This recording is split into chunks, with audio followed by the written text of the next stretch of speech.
Yo, I ain't here for the money, I ain't here for the fame. Though it might be nice to own a jet plane, I'ma do it. The newest legendary card has just come back from the dead in Clash Royale. The Royal Ghost has come back to haunt the arena. But before the Royal Ghost was a ghost, what was he?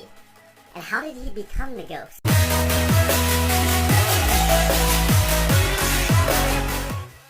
Let's go back in time for a second. Back even before the beta for Clash Royale even came out, there was 3 kings in the arena. There was the Red King, the Blue King, and then the Green King as well. The Red and Blue King never got along from the start. They were always fighting to see who was the stronger king. One day the Green King had had enough of their bickering and decided to put it to an end. He told them to battle it out in an arena with their armies. So both the kings agreed to it because they both wanted to prove that they truly were the strongest. The Green King, who was a humble king, didn't care so much about the title of being the best, so he sat on the sidelines and watched. But the first battle didn't go too well. Both kings were trying to cheat to gain the advantage.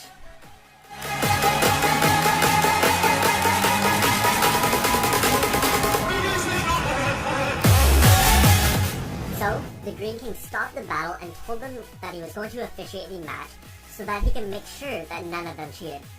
So he went to the middle of the arena and signaled for the battle to start. This time, they both fought fair and it was actually a really close battle.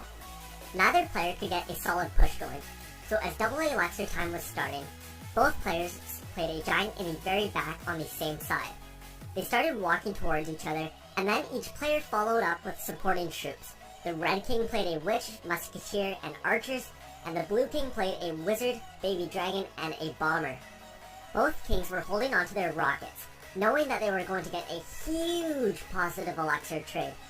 The Green King saw both of these big pushes walking towards where he was standing at the bridge, and as the 2 mini armies met at the bridge, both kings set their rockets flying. Each rocket connected, taking out all of the troops except the giants, so that each player mirrored their rocket and sent it in the exact same spot as before. Not only did the rocket take out the troops, but it also took out the Green King as well. All 4 rockets just absolutely smothered the Green King. The quadruple rocket destroyed the bridge and the Green King fell into the water. The small river carried his body downstream, and the river flowed all the way back to the Clash of Clans village. It seemed that neither the Red King nor the Blue King realized what had happened, since they were still so occupied in trying to beat each other. And it is even said that till this day, they are still fighting out their battle to see who is the stronger king.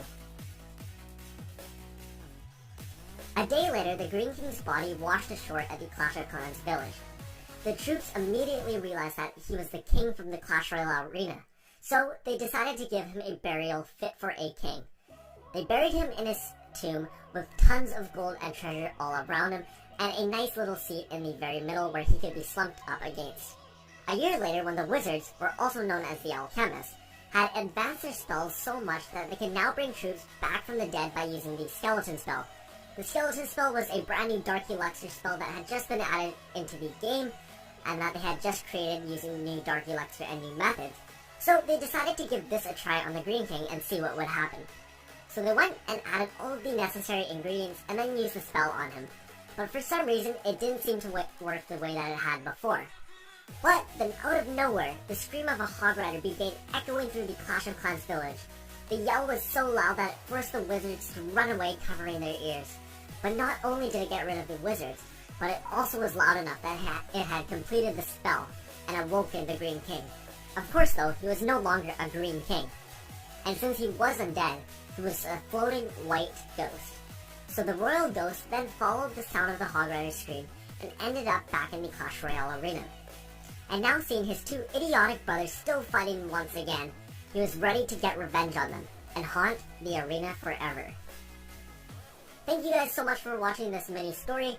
If you guys are enjoying all of these mini Clash Royale stories whenever a new troop is added, or likewise with Clash of Clans if a new troop is ever added, if you guys want to see more of these every time a new troop does come into the game, either of these games, make sure you drop a thumbs